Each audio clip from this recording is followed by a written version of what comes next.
Actualmente es investigador de la Estación Experimental Agrícola del recinto de Mayagüez y hoy nos va a estar hablando de la agricultura sustentable a la salud alternativa. Como típicamente yo no doy este tipo de presentación, yo hablo más de agricultura, de composta o de huertos, a veces un poquito, o presentaciones científicas. Esta es una presentación un poco más, vamos a decirle, down to earth, ¿no?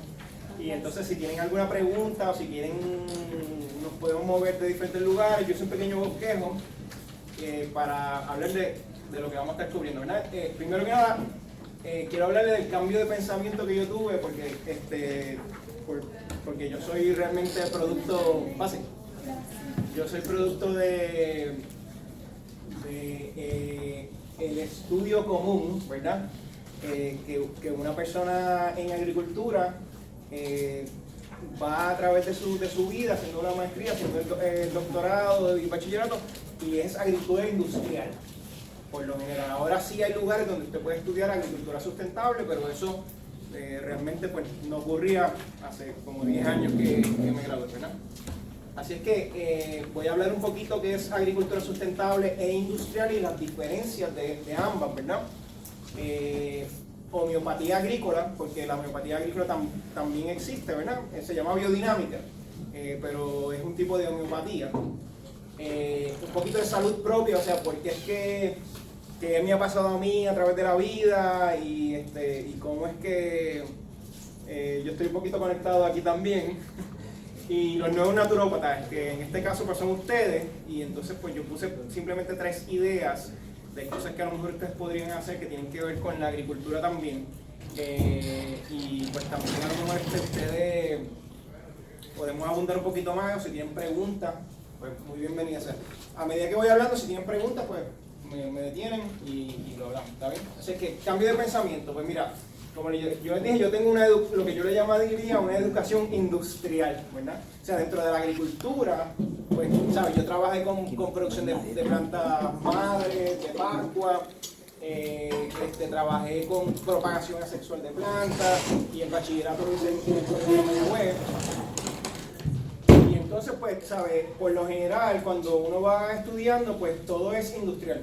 Vamos a ponerle este veneno, vamos a ponerle esta cuestión y no necesariamente es sustentable, ¿verdad? Pero cuando yo regresé a Puerto Rico, está mi mamá tiene ella siempre, cuando pequeño, se han dado cuenta, yo soy un poco chino, mi papá era chino, él murió, pero yo siempre me crié utilizando lo que se llama Poor Child Pills y que se llama Yulon Payao. El Poor Child Pills, mira, si usted le da un malestar estomacal, se toma una cosita de esta, y ese malestar, diarrea, todo se va. Y yo desde pequeñito pues tenía ese background como que natural, de usar cosas naturales, porque siempre usé este tipo de píldora, y esto es un polvito que cuando tú te cortas, lo mezclas con un poquito de vodka o algo así, te lo pones y al día siguiente, literalmente al día siguiente tú tienes una costra. Ahí.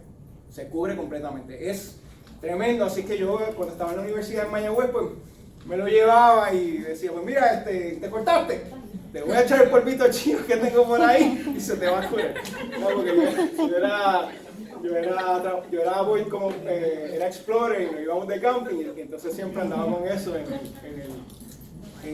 así es que pues, por mi mamá, pues siempre he tenido ese background de buscar cosas naturales y cuando llego a la Universidad de Puerto Rico, pues ya llevo como 1 año o 2 así en la Universidad de Puerto Rico y una vez me encuentro un video en YouTube de personas que están trabajando con cosas que son un poquito locas, ¿verdad? Porque están haciendo muchas cosas que tienen que ver con energía. Ellos dicen que hay una cosa que se llama energía gratis y que tú puedes sacar esa energía de lo que se llama el vacuum, etcétera, que hasta cierto punto cuando tú lo ves en la homeopatía, porque en la homeopatía tú tienes a mayor dilución un mayor efecto, pues posiblemente esa energía, ese patrón que tú estás sacando, venga de alguna manera, venga de esta energía que se llama el vacuum. No le voy a hablar mucho más de esto, pero usted podría averiguar más información.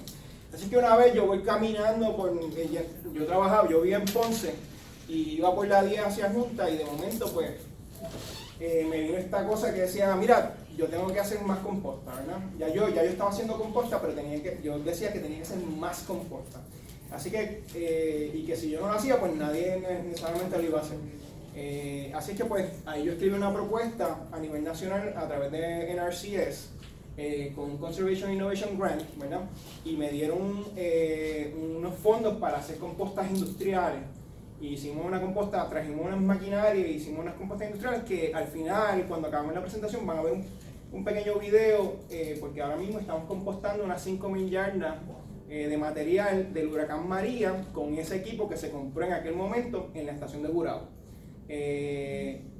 Gracias a que en aquel momento, hace como 8 años, pues como que tuve esta visión, o alguien me dijo de alguna manera, o se me dio en la cabeza de que tenía que hacer eso, ¿no? Así es que nosotros también hemos hecho composta de pulpa de café, que es una composta excelente, rica en nutrientes, bien diferente a lo que es una composta vegetativa, que por lo general tiene menos nutrientes. Esta es una composta que tiene gran cantidad de nutrientes, y luego vamos a asociar esos nutrientes a la salud, ¿verdad? Porque una de las cosas por la cual estamos enfermos es porque nuestros suelos están enfermos, ¿verdad?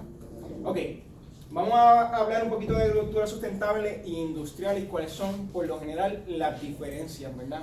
Una agricultura industrial es típicamente una fábrica, una unidad de producción, o sea, por ejemplo, el café.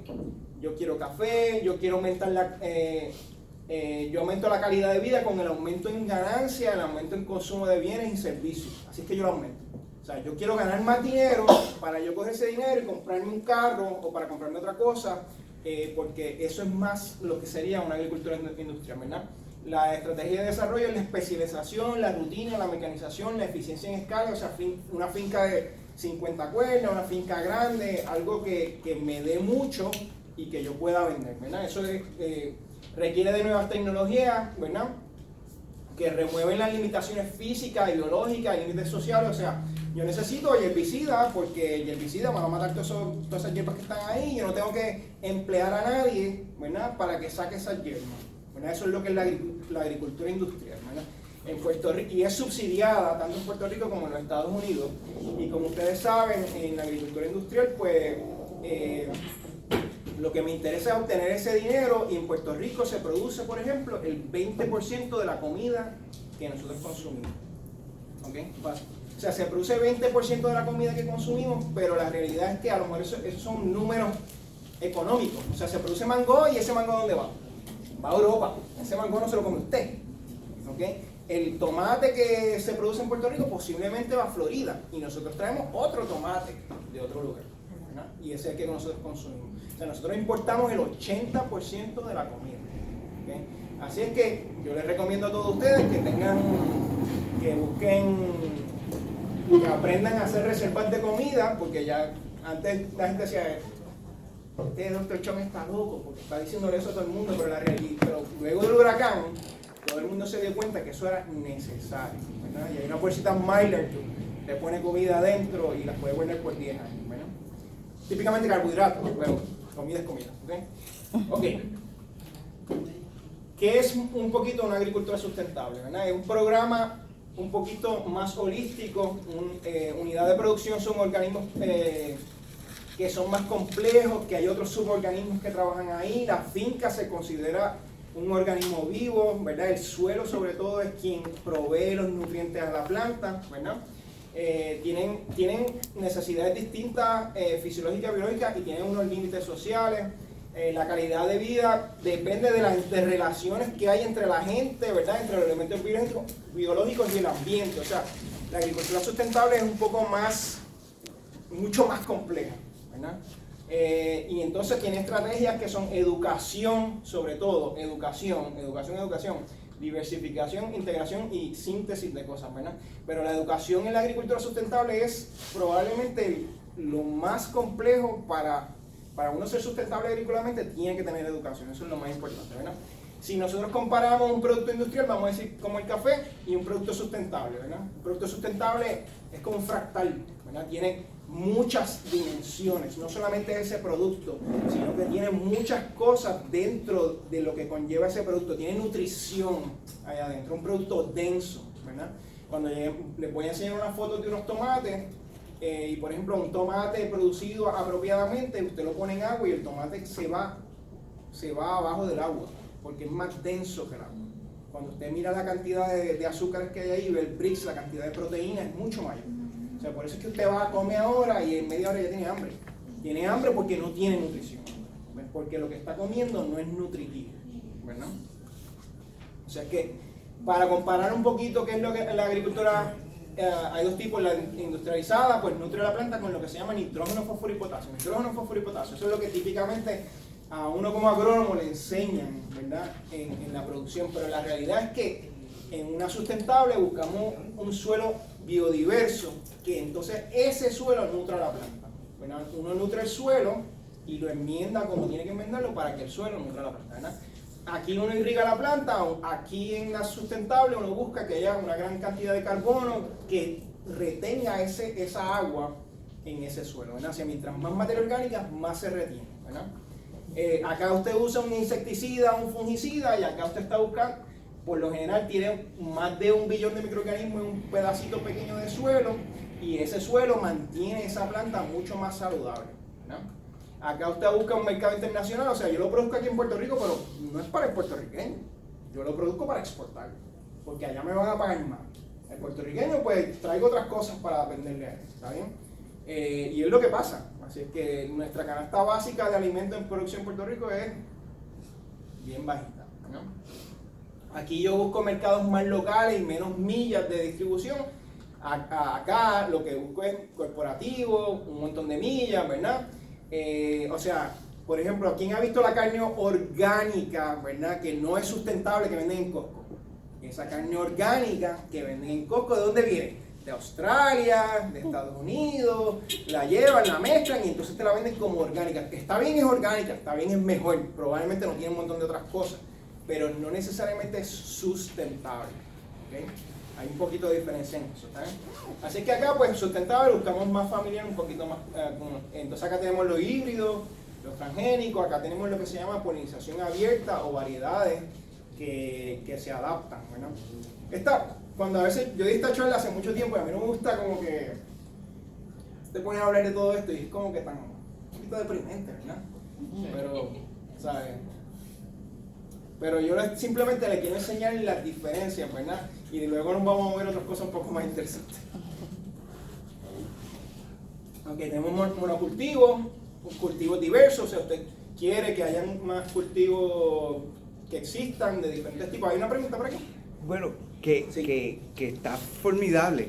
El punto es que al ser un mercado internacional en la izquierda y en la derecha ser local, Sí. tiene la ventaja adicional de que va a ser más fresco. Ah, no, definitivo, definitivo. O sea, cuando es sustentable es más fresco. Y por ejemplo, depende cómo se produzca. Hay gente que te puede producir un cultivo que no es solamente más fresco, sino que cuando tú lo pones, ¿verdad?, que pesa mucho más, ¿verdad? Los australianos son probablemente los más que hacen eso. Porque en Australia, ¿cuántos incentivos agrícolas hay? 0. No hay incentivos agrícolas. Por lo tanto, el productor australiano tiene que ser un súper empresario, un súper productor para poder producir. Y como están tan lejos, ¿verdad?, que eso es bueno también, porque entonces ellos tienen que producir su comida. Entonces ellos producen, tienen más terreno que todo el terreno que hay en Puerto Rico en producción orgánica. ¿Por qué? Porque la producción orgánica, a pesar de que en Puerto Rico es más cara, ¿verdad?, y en muchos otros países es más cara que en otros lugares, ellos ya tienen el conocimiento, ellos se dedican mucho a obtener mucho conocimiento para poder reciclar todos esos nutrientes. Y cuando tú empiezas a reciclar todos esos nutrientes, tu finca, lo que tú estés exportando es tan y tan poquito en relación a nutrientes que tu finca es mucho más sustentable, ¿no?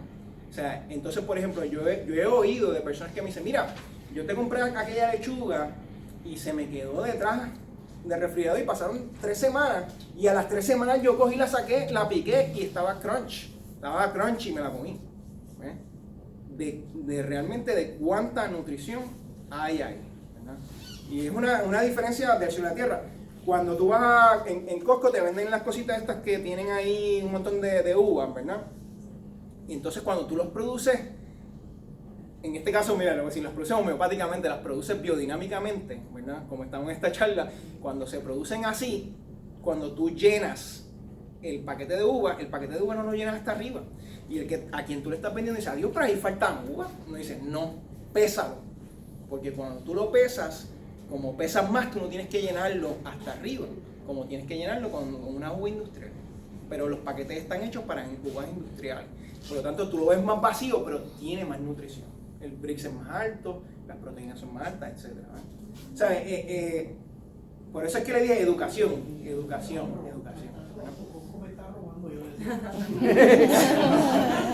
Ok, por lo general, aquí tú tienes unos frutos un poquito más deficientes, ¿verdad? Y frutos más densos. Usted ha ido a comerse una mazorca y usted ve que la mazorca cuando se la está comiendo tiene un montón, o sea, los granitos no están completos, no están llenos, como que se rompieron. Eso es un fruto no denso, ¿verdad? La mazorca no está densa y esos granitos se rompieron porque no pueden aguantar, ¿verdad? El calor después de ser cocinado, etc. Pero ahí hay bien poca densidad en esos granos y por eso se rompe, ¿verdad? O sea, que este está comiendo, ¿verdad? Okay, así que, por lo general, aquí tenemos una agricultura un poquito más decadente y contaminante, acá tenemos una más permanente y esta depende mucho de la economía. O sea, ¿qué pasa si el petróleo sube de precio? Si el petróleo sube de precio, el maíz sube de precio, el maíz industrial, la transportación de los fertilizantes suben de precio, por lo tanto todas esas cosas van a subir de precio. Acá es más independiente, en lo sustentable es más independiente porque es más familiar, es más comunitario, etc. ¿Okay? Claro. Ok. Los holandeses dicen que el fertilizante, por ejemplo, es bueno para el papá, pero no necesariamente es bueno para los hijos, ¿verdad? Y, o sea, es bueno ahora, pero no necesariamente es bueno. O sea, si tú solamente le estás añadiendo NPK al suelo, pues, y hay unos fertilizantes que no son muy buenos, que causan muchos problemas. Por lo general, en la agricultura industrial, tú tienes tres cosas, tú buscas lo biológico, lo físico y lo químico, pero en la agricultura industrial no miras tanto lo biológico y lo físico, sino que se van y miran mayormente a lo químico, ¿verdad? Por ejemplo, esta es una foto de una universidad, no recuerdo cuál es, y dice un aguacate que está demostrando pobre nutrición en el suelo. Pero no solamente en la nutrición, aquí ese suelo está bien desgastado, ¿no? Y si como quedamos hablando, nosotros queremos nutrir ese suelo, ¿no? ¿Okay? Y usan muchos insumos. Okay.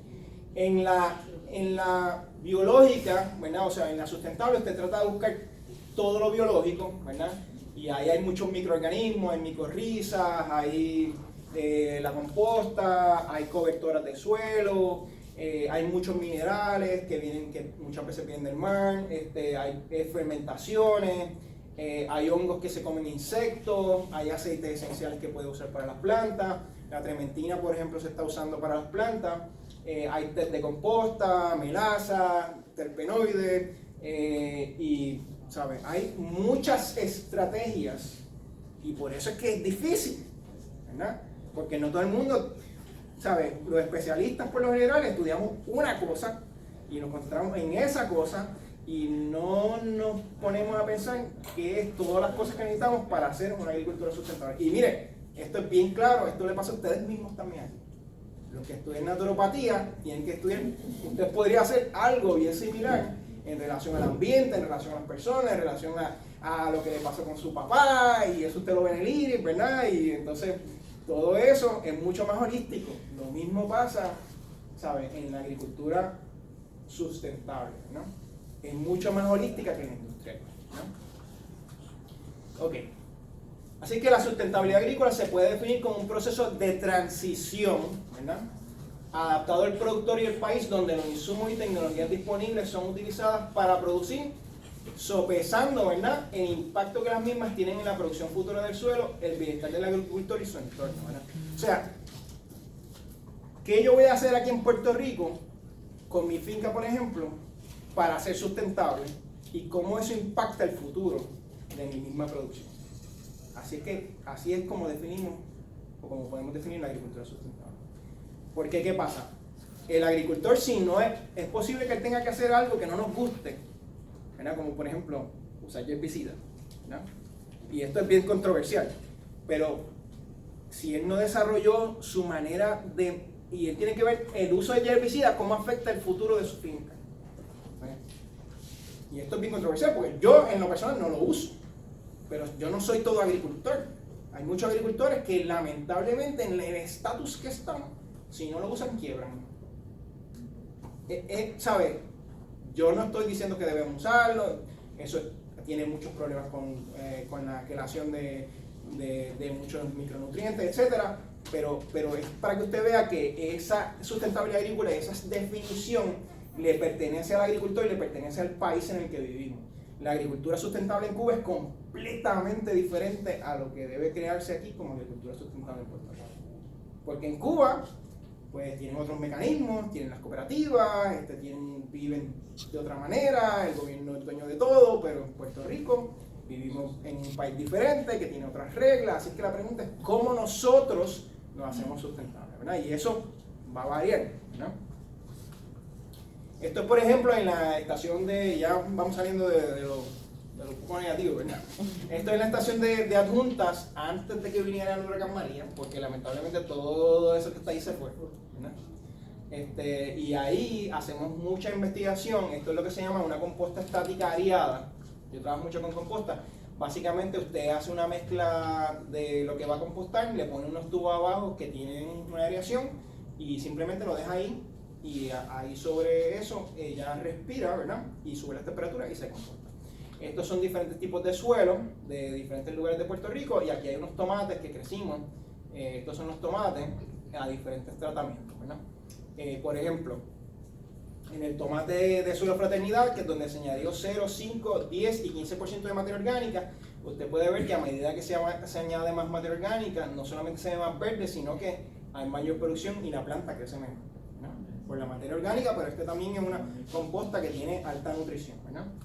Lo mismo pasa en el suelo Alonso, fíjese aquí sin materia orgánica versus a medida que le va añadiendo materia orgánica, cómo va creciendo, ¿verdad?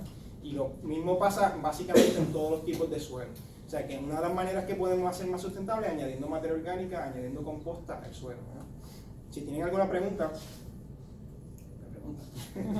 ¿okay? Lo mismo en el suelo San Antón. Okay. Cuando miramos la cantidad de tomates por unidad experimental, pues vemos que a medida también que añadimos más materia orgánica, tenemos más cantidad de tomates, ¿verdad? Y la cantidad de proteína que hay en ese cultivo, a medida que añadimos materia orgánica, tenemos mayor cantidad de proteína en la fruta, ¿okay? Por eso es que si usted se come un tomate que ha sido crecido en alta cantidad de materia orgánica, que es en este caso una materia orgánica muy especial porque viene de la pulpa del café y tiene muchos nutrientes, pues usted va a comer más proteína. Si usted se come este tipo de tomate que tiene más proteína, va a sentir menos hambre que si se come uno de estos tipos de tomate, y usted se puede imaginar que esos productos que usted va a comprar en el supermercado, cuánta cantidad de proteína va a tener, típicamente es una proteína bajita. Por eso el tomate está ahí, a lo mejor no saben muy bien, aquellos que tienen huerto saben que si usted saca el tomate maduro de su planta, pues sabe mucho mejor también, ¿verdad? Anyway, han habido otros estudios que cuando tú creces orgánicamente, tú tienes más vitamina C, más cromio, más fósforo, magnesio y otras cosas, y tienes menos nitratos, ¿verdad? Ok, ¿cuánto cuesta la sustentabilidad, verdad? Esa es una de las cosas, ¿verdad? Y cuando usted va al mercado orgánico, no puede encontrar el signo al revés, pero cuando usted va al mercado orgánico, usted paga más, ¿verdad? Aquí se paga más en Puerto Rico y la pregunta es ¿por qué? ¿Por qué cuando yo voy a la Rupert tengo que pagar un montón de dinero por comprarme eso? O sea, por comprarme ese producto orgánico.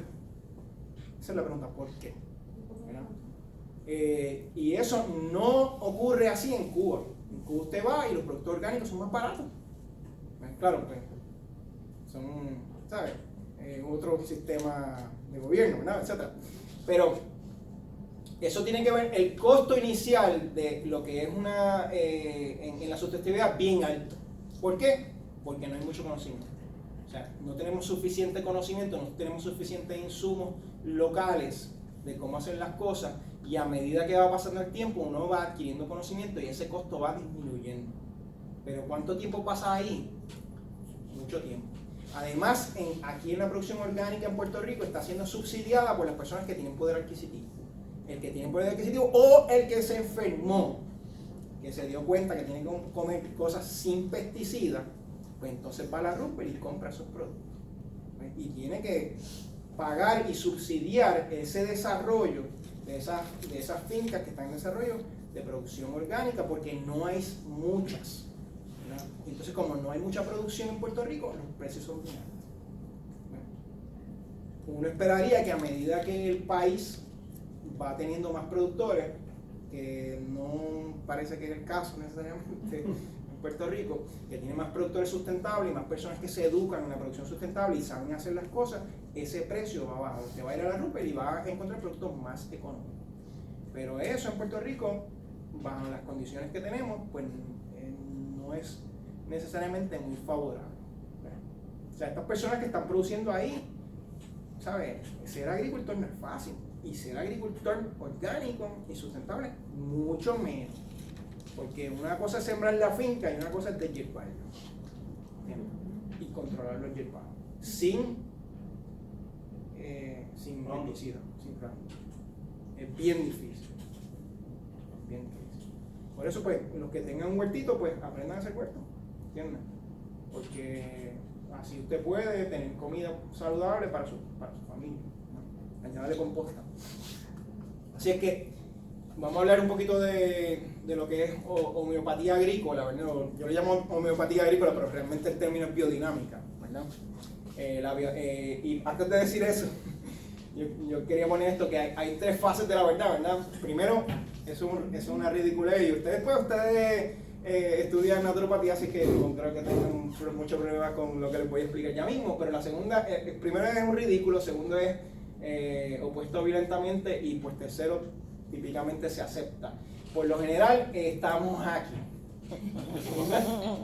Tú sabes, ese loco, tú sabes, esa gente que haciendo cositas con la homeopatía. Eso pasó con la naturopatía. ¿Ah? Eso mismo pasó con la naturopatía desde el proceso desde que el principio hasta que finalmente fue reglamentada.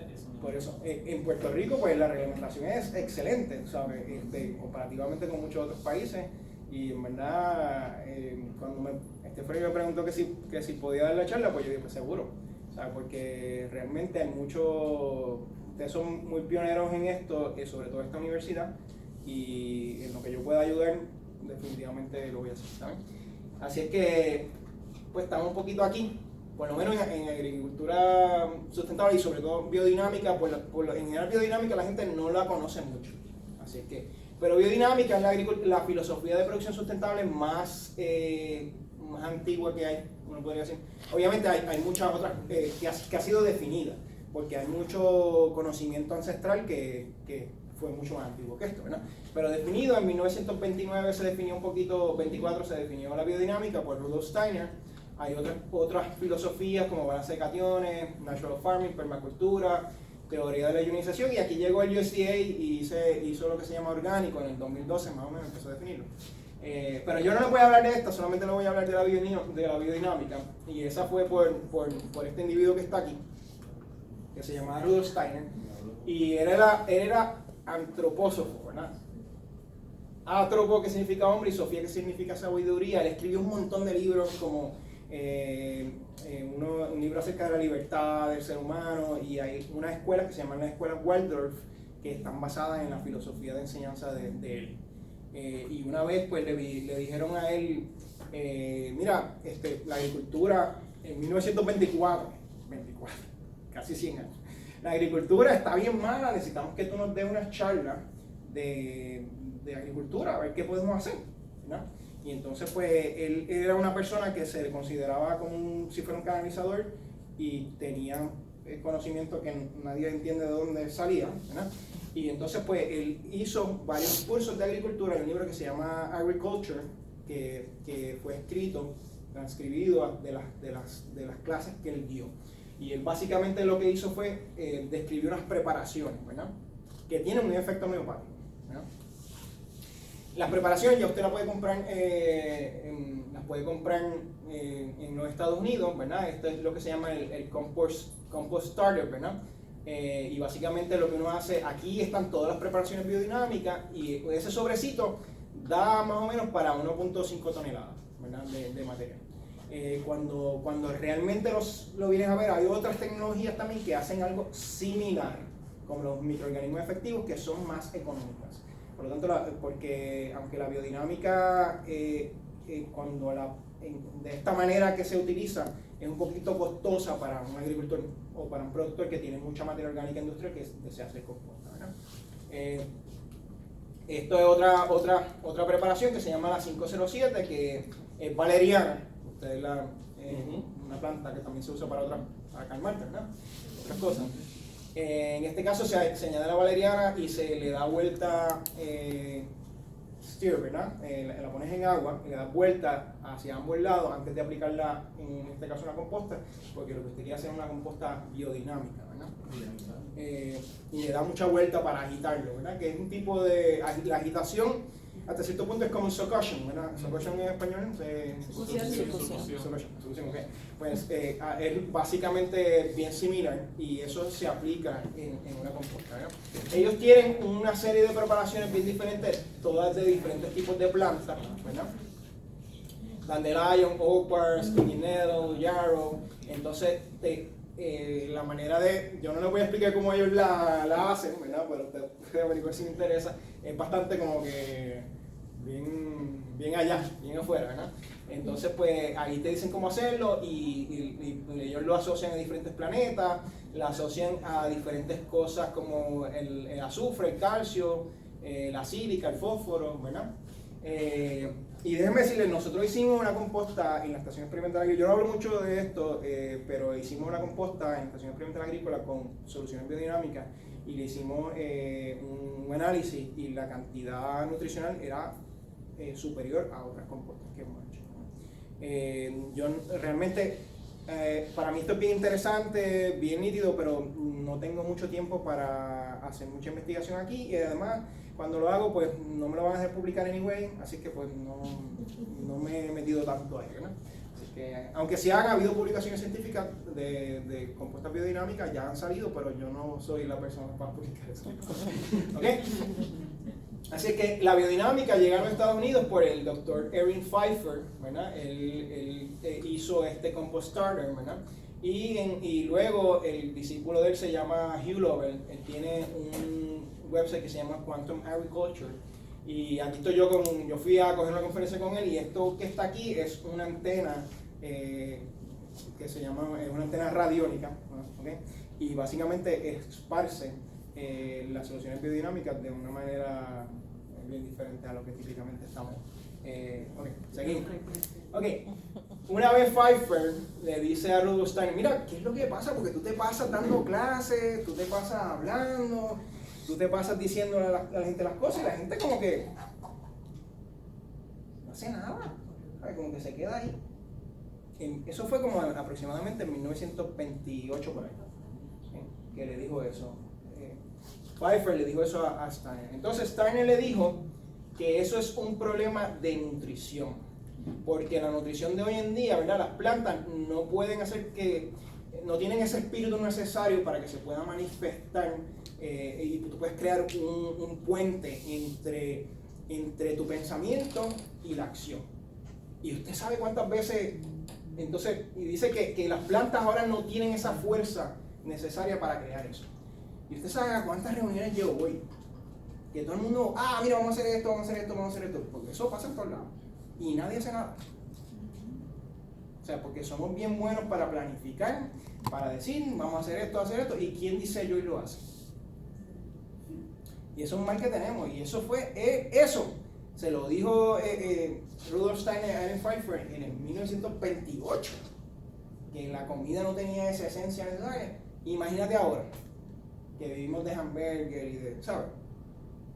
Es bien crítico. Por eso, para mí es bien importante que mira, en la vida uno cambia mucho. Y una de las cosas que yo he aprendido, sobre todo en este nuevo año, luego de María, etcétera, es que uno tiene que ser responsable. Yo fui a hablar con mi hijo está en la UHS y yo fui a hablar con unos profesores y estaba yo y dije, mira, yo trabajo en la estación experimental agrícola, que ustedes necesitan. Y me dice, pues yo necesito que mejoren el jardín aquí porque esto está horrible. Y yo dije, pues yo lo voy a hacer. Yo lo voy a hacer. Entonces, me fui a Facebook y puse un grupo ahí para hacerlo y decirle a todo el mundo que lo voy a hacer porque yo espero que la gente que está en el grupo me diga, oye, ¿por qué carajo tú no has hecho eso? Bueno, lo voy a hacer anyway, lo que pasa es que Cuando salí de ahí de eso y me di cuenta cuán grande era eso, yo dije, ¿cómo carajo yo voy a hacer eso? Pero la realidad es que para la naturaleza me va a donar los árboles, ¿verdad? Árboles y plantas. Hay gente que ha estudiado en esa escuela que son profesionales. Y las cosas se están moviendo lento. Ya tengo una persona que me va a hacer el landscaping, o sea, me va a hacer el diseño de la estación. Ella trabaja en el servicio de extensión agrícola y me va a hacer el diseño del lugar. Así que sí va a pasar.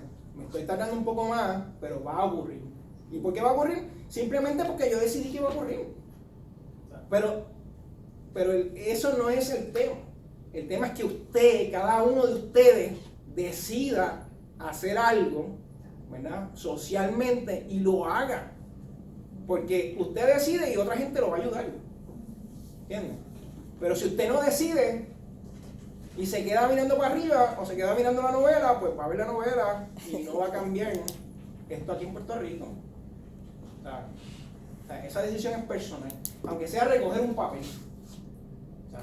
Y esa es mi exhortación, de a pesar de que no estamos comiendo bien, de algo que debemos hacer. ¿Está bien? Así que, por favor. Ok. Ahora les voy a hablar un poquito de mi salud, ¿verdad? Yo tampoco hablo mucho de esto, pero estamos aquí. Así que, mira. La salud del suelo tiene que ver mucho con la salud humana. Yo encontré esto de la FAO y lamentablemente no se ve muy bien, pero si el suelo no tiene nutrición, usted no va a tener nada. Y las civilizaciones por lo general mueren cuando el suelo muere. Y si en el 1928 por ahí, cuando Rudolf Steiner le dijo eso a Pfeiffer, imagínense cómo estamos ahora luego de 100 años. Así que hay mucho por hacer para mejorar esa salud del suelo, ¿no? Pero mira, en mi salud, a mí me dio un rash brutal aquí, y yo me cayó parta, ¿sabes? Una noche me levanté, yo dije, ¿qué me pasa? Y me fui y me bañé, yo creí que tenía piojos o algo así, y me fui, pero cuando me seguí el rash, o sea, así que fui a una doctora en medicina y me toma este esteroide, lo pones ahí, bla, bla, bla, bla. Así que pues, me lo puse. Aunque pues yo tengo el background de mi mamá, ¿sabes? Que busqué cosas naturales, ¿no? Pues me lo puse y pues, el esteroide perfecto. El pote de esteroide se me perdió. ¿Y dónde carajo está el pote ese? Y vuelve el rash otra vez, ¿no? Eso más o menos en el 2011.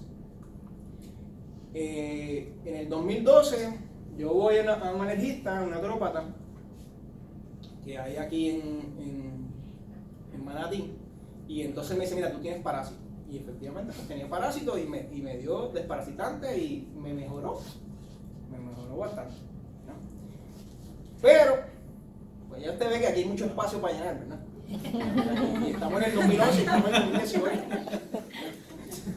Así es que más o menos buscando cosas para desparasitar, pues encontré lo que es el MMS y el CDS, ¿verdad? El chlorine dioxide, en el 2012 más o menos. Y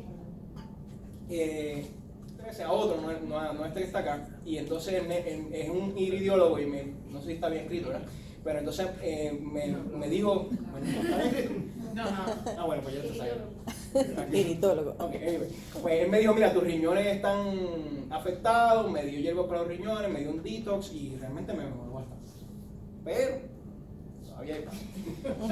Así es que en el 2014, más o menos en 2014 encontré lo que es la trementina, ¿verdad? Y vi que muchos de los síntomas que yo tenía eran bien similares a los que tienen muchos niños autistas, ¿verdad? Entonces, pues yo siempre he estado buscando información porque, pues, ¿sabes? Yo estudié un poco de ciencia y yo le escribí un correo electrónico que este amigo mío hizo este libro, ¿verdad? Que se llama La Biblia de la Trementina y los Terpenos, ¿verdad? Él se llama Carl Wagner y lo escribió con una española en conjunto. Ellos tienen un grupo de Facebook que se llama La Investigación en la Trementina o Grupo de Investigación, algo así, y tienen otros grupos que también hacen la trementina en abejas y en agricultura, ¿no? Entonces pues yo le escribo y le digo, mira, aquí hay este loco por allá, ¿verdad? Que está usando la trementina, como ustedes saben, es el extraído del pino. El pino sacan ese sap, y entonces lo destilan y entonces pues usted puede comprar eso para limpiar sus perceres. para limpiar los pinceles, para, ¿sabes? Que lo venden en Home Depot. Claro, ese no es el que se usa, no se usa ese que venden en Home Depot para lo que estamos haciendo aquí, ¿verdad? Entonces, pues yo le envié ese email, yo dije, mira este loco que está haciendo eso y mezclando y tomándose, y dice que es bueno. Y yo, pero anyway, se lo envío y eso fue en el 2 de enero del 2014 y de ese email que yo envié, él con un grupo de personas a través de Facebook escribieron este libro, que traje algunas copias por si lo quieres, vale $25, yo no me gano nada, pero es de él, no es mío.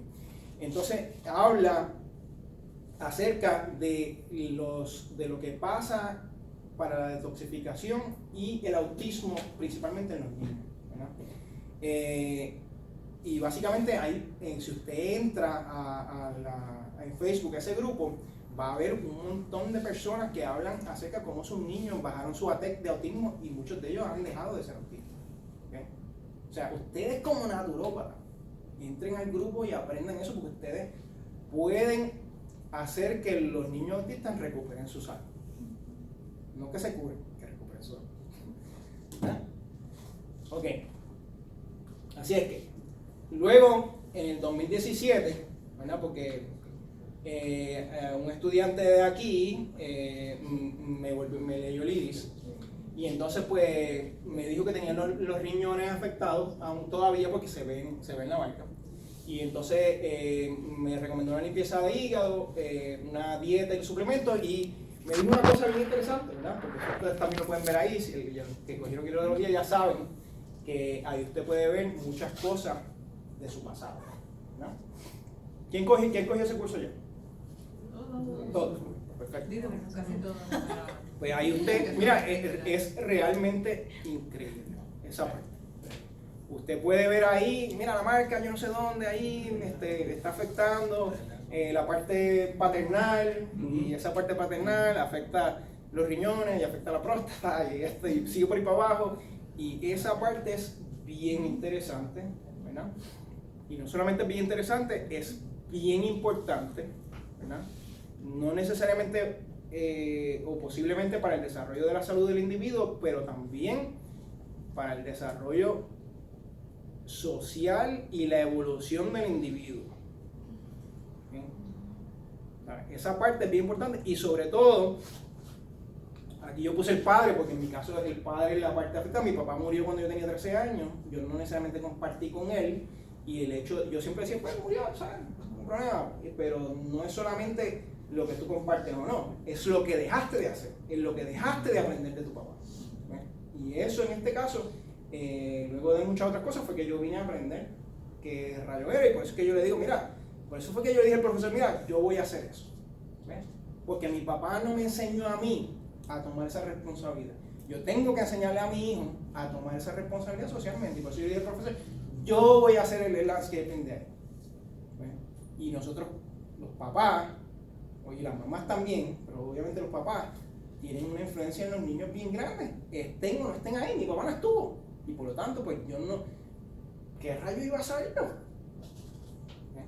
Y eso estaba ahí. Así es que el origen de la familia y los problemas del origen de la familia son bien grandes. Todo el mundo tiene esos problemas, como le pasó con la mamá o como le pasó con el papá. Así que usted vea qué es lo que le pasó, porque eso le va a afectar en su vida por ahí para arriba, y si usted no aprende de eso. Ok, así es que yo más o menos ya para ese momento ya yo sabía que yo tenía cándida, ¿verdad? En 2017, ¿no? Y ya yo estaba, a pesar de que yo vine aquí a este lugar con una estudiante, ya yo estaba haciendo detox de cándida, ¿no? Pero en enero del 2018, que son bien recientes, encontré esto que se llama MTHFR y es una mutación. ¿Okay? Es una mutación que aproximadamente el 28% de los individuos tienen. ¿Okay? Y esto, ningún naturópata me lo dijo, nadie me lo podía decir. Yo sé que hace 2 años eso no se estudiaba aquí. No sé, ¿alguien sabe lo que es esta mutación? Lo hablamos nosotros estamos dando una clase de farmacognosia y realmente no es del tema de la clase, pero yo hago un assessment de cosas que yo entiendo que son importantes y y que las van a necesitar, y como yo sé que no la van a obtener, si no lo saben, se los doy. Y ese fue uno de los temas que le incluí. Perfecto. Y le voy a decir por qué. Porque, ok, le voy a decir cómo yo descubrí esto, porque para mí esto es bien reciente, 2018, en enero fue que yo empecé a hacer esto, ¿no? Pues yo hacía Candida Detox, y mira, yo leí el libro de Candida Detox y yo tenía hasta azul de metileno que me tomaba, ¿okay? El azul de metileno que se pone en las peceritas, eso, ¿okay? Porque hay un detox por allá, por Bari, por yo no sé dónde, que te habla de eso. Y yo hice un montón de detox y no podía. ¿Por qué no podía? Porque yo no me he hecho el testing de DNA, que lo puedes hacer, pero una de las cosas que ocurre es que esa mutación, si tú la tienes, ¿verdad? Que es una mutación donde el ácido fólico se mueve a metilfolate, hay una enzima que trabaja en esa mutación, y esa es una enzima de metilación. Y básicamente, si tú no metilas en tu cuerpo, no hay manera en que tú te puedas detoxificar.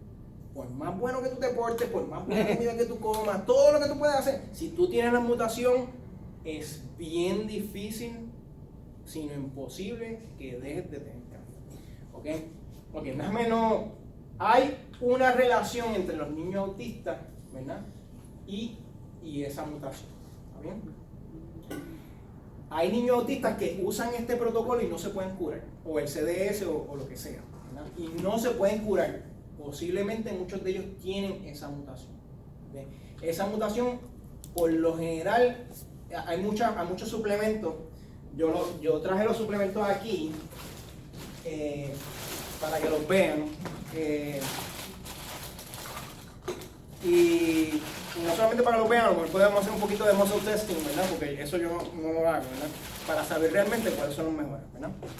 Pero básicamente, esto es lo que se llama N-acetilcisteína, ¿verdad? Esta es mi favorita, betaína. Para mí esto es como que, wow, yo puedo dejar de tomar todo, pero esto, no. Esto por lo general yo me lo tomo siempre 3 pastillas con la comida. ¿Por qué? Porque esto lo que hace es que te ayuda, además tienen gentian bitters y otro tipo de cosas, eso te ayuda en la digestión, pero también, y la betaína es un metilador. Si usted cree que tiene esta mutación, ¿verdad? Por lo general tiene la lengua blanca, yo tengo una lengua un poquito blanca todavía, pero antes estaba blanca como rayete, y esa es la cambia. Y usted va y se toma un jugo de remolacha bien bueno, usted va a ver como al día siguiente o por la tardecita no tiene, ¿sabe? Su lengua está bien chévere. Y eso porque la remolacha tiene un montón de betaína. Tiene un montón de esto. El jugo de remolacha es mejor y la remolacha es mejor que esto, obviamente. Porque esto viene de la remolacha, pero eso, ¿ok? Entonces yo tomo B12, esto lo tomo mucho menos, porque entonces tomo el metilfolate, que luego del ácido fólico viene el metilfolate, así que esa es la parte activa, y el glutatión me lo tomo poco, y el NAC también me lo tomo poco, porque yo he encontrado que tienen un detox effect típicamente bastante fuerte. O sea que yo soy más suavecito en ellos, porque, o sea, y por eso el muscle testing sería ideal para saber exactamente cómo. Okay. La cosa, pregunta. Sí, y la dosis. Ajá, la dosis, eso mismo también. Por eso es que esta para mí es la que yo me la tomo y me la tomo. Pero la dosis aquí, podría ser que estoy tomando demasiado y me mareo. Una vez me fui a poco y me tuve que sentar ahí porque estaba mareado, ¿verdad? Así que, o sea, con estos dos yo soy cuidadoso. Yo creo que, yo no sé mucho, pero en este es como un precursor de glutatión. El glutatión, ¿sabes? Detoxifica. Yo no sé mucho. Pero probablemente, mira, en forma general, el N-acetilcisteína es un buen recurso para aumentar el glutatión. El glutatión, no, a menos que sea una forma lipoférica, liposomal, se va a destruir en el estómago. Por lo tanto, si no es liposomal o intravenoso, pues es mejor usar el acetilcisteína. Okay. Y sí, tú lo que usas es todos los cofactores que se utilizan. La betaína es uno, el L-metilfolato, que es la forma activa, es fantástico. El otro sería la cobalamina, la metilcobalamina. Y el otro sería el piridoxal 5-fosfato, que es el B6 activo. O sea, si tienes eso, Sí. olvídate, estás bragado. Sí, sí. Yo lo que sé es que, mira, yo encontré todo esto y lo estudié un poquito. La realidad es que no lo estudié mucho porque yo, mira, todo eso es algo complejo, ¿verdad? Pero Va para el próximo examen, eso completito. Que no de ideas. Pero mira, ok. Cambiar el Ok, slide. mira, hay un video, a ver si lo puedo. Hay un video que solamente le voy a dar esto. Ese video habla de básicamente lo que ocurre. Está en YouTube, lo pueden buscar y básicamente el ácido fólico al metilfolate, esa enzima no funciona y por lo tanto hay una cascada de un montón de cosas que no funcionan. Y si tú tienes eso, No funciona. no funciona. Tú te puedes cortar bien, te detoxificas, eres vegetariano, haces todo, quieres matar la cándida, pero no puedes trabajarlo. Por eso muchos niños autistas necesitan ser suplementados hasta cierto punto con eso y otras personas que son autistas también. Sí, eso exactamente así lo explicamos y tienen unos cuantos slides, los que están en farmacognosia ahora. Tengo que reconocer que hemos ido expandiendo un poquito el curso, o sea, haciendo unas modificaciones. O sea, que cada año va a ser mejor. Sí. Entonces, esto de esa mutación es como 4 o 5 años, o sea, es algo nuevo, ¿entiendes? Es algo realmente nuevo y ya han hecho estudios y creo que el 20 y pico por ciento, 24% en México de las personas lo tienen, así que es muy probable que muchos lo tengamos, ¿verdad? Discúlpame, ¿el nombre del doctor que estaba en el video? Se llama... Ese es Dr. Dr. Berg. Ok, entonces, lo estamos acabando. Mira, ustedes se van a graduar de aquí, ¿verdad? Se van a graduar. Yo sé que el pathway ese se ve horrible, ¿verdad? Pero si yo fuera tú, Sí. me lo aprendo. En Completo. THFR Porque es una enzima. no, mira, Muchos, hay nichos, muchas variantes como polimórficas. ustedes cuando se Es no vayan a hacer naturópata, específico. ustedes Hay quieren curar a la gente, o sea, hay no, unas que son que recuperen la que la salud. otra. Ustedes quieren que la gente recupere. Afortunadamente, la más frecuente no es la peor. No me diagnosticaron la El mutación. mismo. Lo hice yo. O sea, ¿Lo identificaste? yo lo identifiqué y vi los síntomas, ¿verdad? Y yo vi que me fui a la República Dominicana y me tomé un vaso de Jugo de remolacha. de jugo de remolacha y estaba como que súper, ¿verdad? Y como que después de que me tomo la betanina me siento súper, ¿sabes? Hago ejercicios como antes no podía hacer, ¿sabes? Pues yo me levanto y durante el día hago 120 push-ups, 150 push-ups. No parece, ¿verdad? Pero lo hago. Entonces, ¿qué pasa? Antes yo no podía hacer ni 10, no podía hacer ni 5 push-ups, ¿verdad? Y realmente la energía que tú tienes es tan diferente, ¿verdad? Pero básicamente ese fue el síntoma, o sea, estaba antes de hacer este cambio, te sentías extremadamente cansado o algo así. Cansado, ¿Qué era lo que pero sentías? antes tenía rash, ¿sabes? Todo eso que tuviste ahí desde el ¿Siempre 1900, era en o el sea, área yo de la tenía, espalda? ¿ah? ¿Era en el área de la espalda siempre o había en otras Que áreas? por lo general aquí en la área de espalda, cuando están los riñones. ¿ves? Y eso se me iba, se me bajaba, bla, bla, y como que nunca se podía acabar. Pero también entonces tenía cándida, yo lo sabía porque tú te levantas y escupes el vaso y ves la cándida, ¿verdad? Y entonces nunca podía, tú sabes, ¿qué no hacía yo para eliminar la cándida? No podía. Pero con los suplementos, aunque yo religioso soy con pero con los demás no necesariamente, por eso es que casi no hay. Y esto está nuevo. ¿Sabes? ¿Sabes? Y realmente me funcionó, sí. ¿Usted es vegetariano? No soy vegetariano.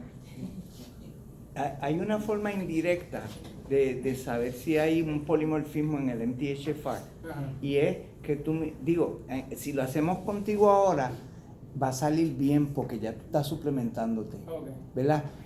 Y es la homocisteína. Si una persona se mide la homocisteína y tiene alguna falla en ese ciclo, no va a poder regenerar o detoxificar la homocisteína bien y se va a mantener un poco más alta.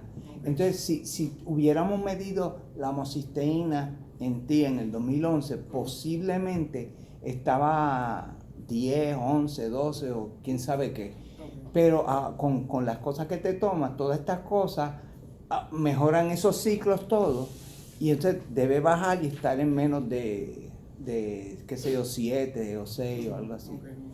Y eso es indirecto. Nosotros en Ciencias Médicas hicimos un estudio donde medimos en Puerto Rico mutaciones y y medimos diferentes variantes y ciertamente estaban lo suficientemente frecuentes como para que sea un factor importante en términos de hacer algo en los pacientes, porque además de ser importante en todo lo que tú has explicado, resulta que hay mucha diabetes en Puerto Rico y una de las medicinas importantísimas en diabetes es metformin, que es buenísima medicina, pero desgasta la B12, que también es importante en este ciclo, y entonces la misma medicina te da el beneficio del control en el azúcar y entonces te afecta la B12 y te puede subir la homocisteína, o sea que la misma medicina es un factor de riesgo que para estas cosas. Sí, sí.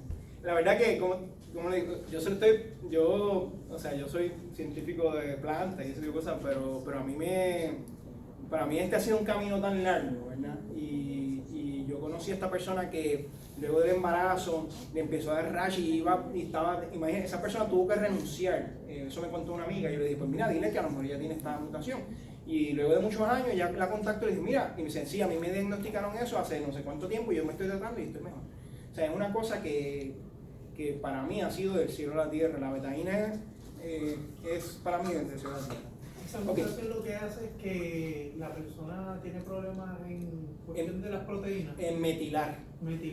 Y según tengo entendido, una de las cosas que pasa es que en el cuerpo tú tienes, la relación de metilación ocurre en millones de veces, y si tú no metilas, pues tú no puedes detoxificar, el hígado está toxificado, no puede, y entonces pues eso causa un montón de otras cosas. Pues ya tuviste el path, porque es una cosa bien compleja que si tú no estás haciendo eso, vas a tener problemas. Hasta en el DNA, tú sabes, funciona la metilación. Así. Y si no la tienes adecuada, puede causar problemas de cáncer y otras enfermedades. Así que es una cosa que como sabes, que ustedes como naturópatas pueden tener un impacto bien grande en ayudar a las personas que se recuperen su salud, viendo si realmente tienen esta mutación o no, porque es bastante común, ¿okay? Así que, pues, por eso lo puse aquí en un nicho, como no es un naturópata, un nicho es aprender de la mutación, trabajar con los niños autistas y la mutación, ¿verdad? Porque pueden ayudar a que los niños autistas pierdan el diagnóstico de autista.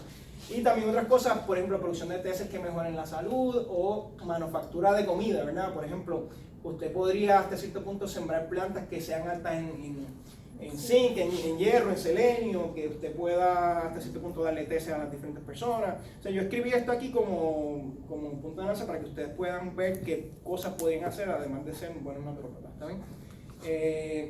Otra cosita antes de acabar, yo escribí esto que se llama Una noche soñé, habla del desarrollo de una villa ecológica en Puerto Rico.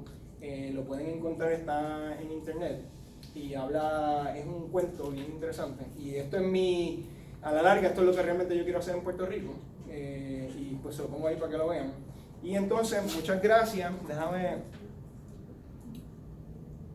esto es el window que le había dicho, la máquina. Aquí tenemos como 1800 yardas de los trozos de María que lo estamos procesando en la estación de Gurabo para hacer composta que le vamos a distribuir a aproximadamente 200 agricultores a través de Mercy Corps, que es una corporación sin fines de lucro. Yo estoy en Facebook, en Joaquín Andrés Chong, me pueden encontrar ahí, y cualquier pregunta está en mi correo electrónico, ¿saben? O preguntas que tengan ahora. Tengo una página en YouTube que se llama Composta PR. Te sales con Luis Reinaldo. Yo estoy el que está detrás de la cámara. Sí. A mí como si no supiera nada. Sí.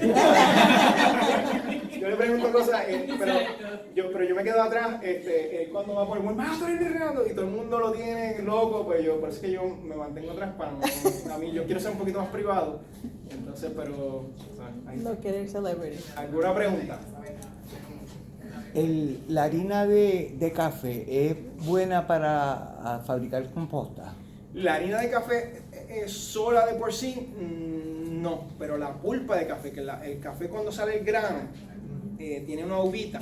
Esa uvita es bien buenísima para hacer composta. No, pero lo pregunto en términos de una persona en la casa, después que hace café sale la harina. Es materia orgánica y debe reciclarse.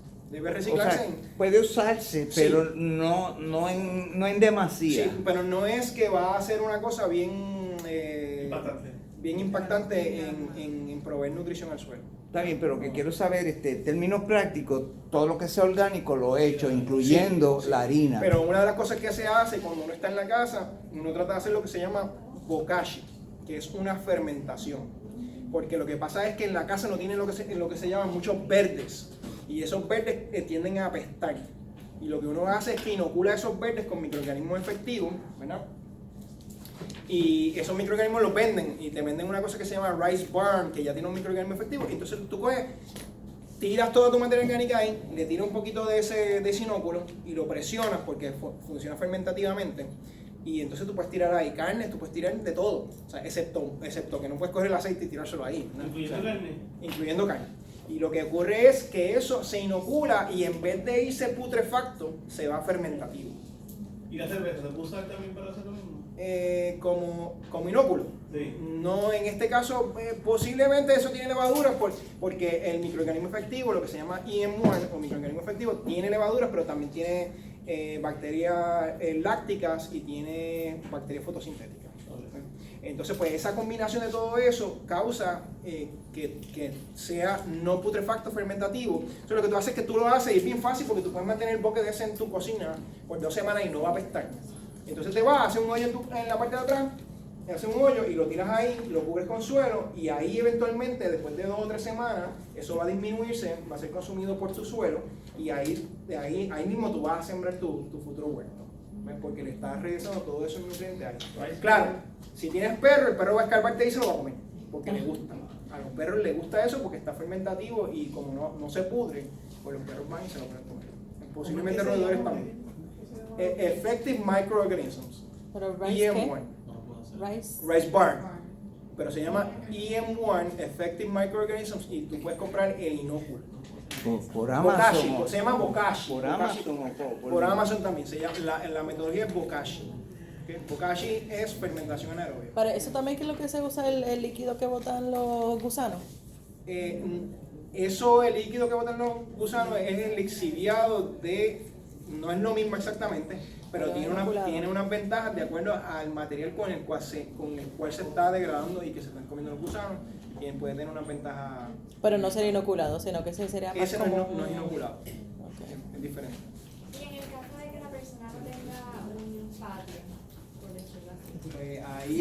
Ahí es un poco más complicado. Tienes que, por ejemplo, yo vivo en un apartamento, estoy aquí en San Juan, y entonces yo tengo una compostera, no he hecho ningún tipo de carne, pero yo ahí añado toda esa compostera y le añado los microorganismos efectivos ahí con el rice barn ese, y simplemente lo dejo ahí y se degrada poco a poco. Como yo no estoy mucho tampoco aquí, ¿sabes? Yo lo que hago es que cuando eso está lleno me lo llevo a donde yo vivo. Yo tengo una casa en Castañeda y me lo llevo. Tienes que buscar a alguien que se lo pueda dar. Qué una super lista, ya. En Castañeda, sí. Yo quiero que me le mande la Villa Ecológica y su viabilidad. Este es un cuento que yo escribí, mira, en el 2011 y básicamente yo lo edité un poquito y se llama Un desarrollo de una villa ecológica en Puerto Rico. Yo creo que esa es mi meta de vida. Es una meta que yo trabajo siempre cuando puedo, es un tanto complicado. Y yo lo que quiero es buscar una finca grande, ¿verdad? Bien grande, 100 cuerdas más o menos, y poder dividir esa finca en pedazos, ¿verdad? Y poder vender esos pedazos como si yo estuviera en un tipo cooperativa o un tipo condominio, ¿verdad? Para que personas profesionales vayan ahí y puedan hacer una casa sustentable y puedan desarrollar ese área de una manera permacultural, donde haya frutas por todos lados. Si ustedes leen el cuento ¿verdad? Básicamente el cuento es que yo caigo en una finca que es así y está lleno de fruta y está lleno de, ¿sabes? Es como que gigante y todas las aguas están al contorno, todos los suelos están cubiertos, hay comida por todos lados. Me meto a nadar y hay miles de peces y los peces no tienen miedo de ti y es una cosa bien diferente. Y básicamente yo quiero desarrollar un sistema así en Puerto Rico, claro. Si ustedes saben que cuando la gente quiere hacer lo que se llama un lugar intencional, el principal problema que tenemos es la gente. Porque nosotros mismos tenemos un ego relativamente grande y tenemos muchos problemas para convivir en comunidad, ¿verdad? Entonces, ¿qué pasa? Yo lo que quiero hacer es algo tipo condominio, donde hay ciertas reglas y tú respetas las reglas. Tú respetas las reglas. Pero yo no me quiero meter en tu vida, ¿sabes? Yo no quiero decirte a ti qué tú tienes que hacer.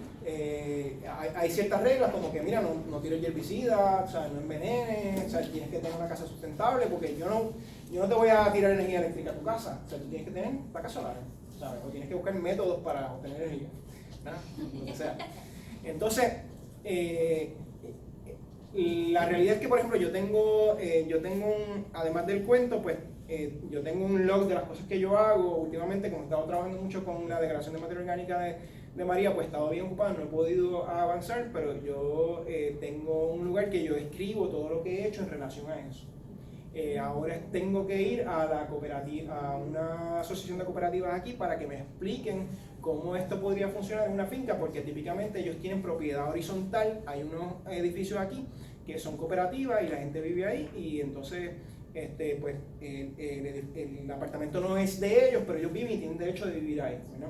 Pues posiblemente esto sería un mecanismo que se podría utilizar para desarrollar esto, ¿no?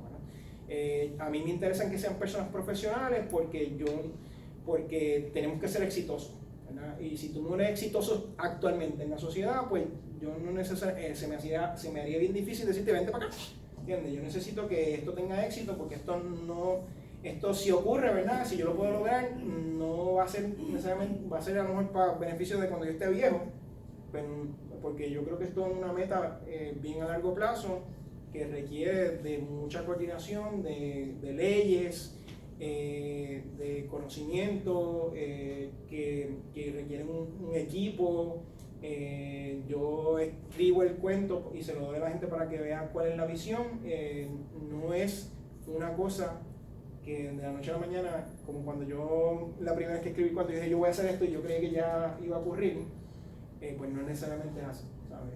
Pero sí, yo trabajo hacia eso, y por lo general todo lo que yo hago, inclusive dentro de la universidad, tengo ese fin a largo plazo. Por ejemplo, en la universidad yo trabajo a propuestas, estoy tratando de trabajar propuestas a nivel nacional, porque las propuestas a nivel nacional tienen varios beneficios para los investigadores, y estoy tratando de trabajar lo que se llaman SBIRs, que son Small Business Innovation Research, porque si por ejemplo yo hago buenas innovaciones que tienen patentes, pues eventualmente pueden haber regalías, y con esas regalías yo podría sí comprar una finca grande, porque lo podría hacer económicamente más factible, ¿eh? Pero es una cosa que es a largo plazo, ¿eh? Y le invito a que lo busquen. Si van a mi página de Facebook, ¿verdad? Van a encontrar un link, porque hay dos versiones. Hay otra versión, esta es la editada, si dice desarrollo de una villa ecológica, es la versión más actual, y ahí pueden encontrar de qué se trata y me pueden escribir si tienen alguna pregunta, ¿sabes? ¿Alguna otra pregunta? ¿Cuánto tiempo he hablado? 1 hora y 17 minutos. En términos de lo que es la economía que mencionaste en Puerto Rico, a diferencia de Cuba, ¿cuál sería el futuro de una agricultura sustentable a nivel industrial pero sustentable? O sea, para alimentar a muchas personas, pero que no sean solamente huertos caseros. Sí, porque, o sea, lo que pasa ahora es que la economía, la agricultura industrial en Puerto Rico tiene que transicionarse poco a poco y hacerse sustentable poco a poco. Por eso el agricultor que ahora mismo está usando herbicida, tú no le puedes decir, pues mira, no lo dejo usar. O sea, me duele decir eso, pero si él lo deja usar, quiebra, porque no tiene quien le va a deshiervar esa finca. Pero entonces a lo mejor tiene que usar otros mecanismos, ¿verdad? Otras maquinarias que sí le pueden ayudar a hacer ese deshierve. Y tiene que buscar, por ejemplo, hay una máquina que se llama un spader, que va moviendo y arando el terreno, pero no lo va revolviendo. Y ese tipo de cosas son cosas que se tienen que trabajar. Mucho gusto. Gracias. Y esas son cosas que hay que trabajar. Y hay mucho trabajo por ahí. Pero podría ser viable. De aquí a 4 generaciones. Es que la pregunta no es si podía ser viable, es que la respuesta es que tiene y que va a tener que ser viable. Porque a medida que va cambiando la economía y que se va haciendo más difícil, tú vas a tener que hacer temas sustentables, te guste o no te guste, vas a tener que hacerlo. Exacto. ¿Alguna otra pregunta? Hay grupos así como de apoyo, aparte de, pues yo estoy desarrollando un proyecto, una finca que tengo, y obviamente los costos de sostener esto, ahora mismo yo tengo 2 empleados a tiempo completo, versus que si usara el método industrial tuviera un empleado a tiempo parcial. O sea que obviamente se cuatriplica el costo. Trabajando con Max. ¿En Manatí o...? No, la finca mía es en Mutual. Todo, ok. Sí, Ah, sí. pero también él tiene una finca en Mutual. Ah, ok. Con Evelyn, un proyecto de permacultura, pero entonces, ¿cómo encaja esto? Mira, en la permacultura específicamente yo la veo no es que no puede ser comercial, puede ser comercial, pero inclusive en Australia, que fue donde la desarrollan, no es tan comercial, ¿no? Pero Más yo la- comunitaria, otra cosa. eso. O sea, yo la veo más comunitaria porque tú vas y hay abundancia por todos lados, hay muchas cosas. Y por ejemplo, yo te voy a decir lo que yo voy a hacer en mi finca. En mi finca yo empecé a sembrar rambután. Ramután, lichi y ese tipo de cosas que son nichos. Son cosas que se van a tardar, pero son nichos. Porque yo creo mucho en los nichos para Puerto Rico porque la competencia que tú tienes es menor. O sea, yo voy a producir rambután y el que los quiera comprar, que los compre. Eso no es para todo el mundo. O sea, lamentablemente no es para todo el mundo tampoco porque es una fruta exótica, vale cara, bla, bla, bla. Pero yo para sobrevivir, cuando me jubile, cuando no en el retiro yo no esté, me queda 19 años, no va a pasar, pues yo necesito planificar desde ahora. Y entonces yo planifico, o sea, sembrar cosas que no tengo que estarle dando tanto mantenimiento y que me va a producir a largo plazo. Claro, conseguir los rambutanes, conseguir todas estas frutas exóticas, el mangostín, por ejemplo, pues, o sea, es un poco complicado, pero y las plantas son bien caras. Pero es algo que tengo que hacer, ¿entiendes? Si realmente yo quiero tener un ingreso en el futuro. La palabra nicho es bien importante. Usted cuando sea naturópata de alguna manera tiene que buscar un nicho. ¿Por qué lo van a conocer usted? ¿Usted sabe a recuperar la salud de los niños autistas? Pues la gente lo va a ir a buscar. ¿Usted sabe mucho acerca de tío? La gente lo va a ir a buscar. O sea, pero si usted no se distingue, pues va a ser un poco complicado. Lo mismo pasa en la agricultura. ¿Sabes? Por ejemplo, yo podría sembrar café, pero yo no quiero sembrar café porque conlleva mucha mano de obra para la recolecta y conlleva un proceso que si yo quiero ganar dinero tengo que procesarlo y llevarlo a grano para poder ganar, porque si lo vendo como uva no voy a ganar nada. Ok, ahora yo tengo una asignación por ustedes. ¿Alguna otra pregunta? Sí, yo quiero. Es que no tengo claro como que el concepto de sustentable en comparación con orgánico. Ah, ok. La diferencia entre sustentable y orgánico. Orgánico, hasta cierto punto, fue definido por el gobierno federal. O sea, aunque ya había, antes de la definición, ya habían personas que producían lo que le llaman orgánico. Pero ahora el USDA dijo que si tú quieres usar ese nombre, tú tienes que estar certificado. Eso causó un gran problema, porque hay gente que se molesta. Entonces, por ejemplo, hay gente que produce huevos, que produce pollo orgánico. Entonces, una de las regulaciones del USDA es que tú dejes, por lo menos antes, a lo mejor ya cambió, una regulación era que tú permitieras que esos pollos salieran a pastar, ¿verdad? Para permitir que sean orgánicos. Así que pues ellos tenían una jaula de 35,000 pollos y abrían una puertita y dicen, ya yo estoy permitiendo que salgan. Si los 36,000 pollos no salen por esa puerta, eso no es culpa mía. Entonces pues la regulación, Tienen ganas de janguear afuera. y eran orgánicos, porque ellos tenían derecho a salir, pero si no salen por esa puerta, no es culpa mía. Entonces tú tienes 36,000 pollos, que imagínate que es como el edificio este de grande, queriendo salir por ahí. O sea que siempre se salían 2 o 3, ¿no? Y después los metían. Pero ¿qué pasa? El nombre orgánico se utilizó entonces por el USDA para decir que hay unas prácticas que son aprobadas con unos insumos aprobados de una manera para poderle dar ese sello orgánico. Pero eso no quiere decir que es sustentable.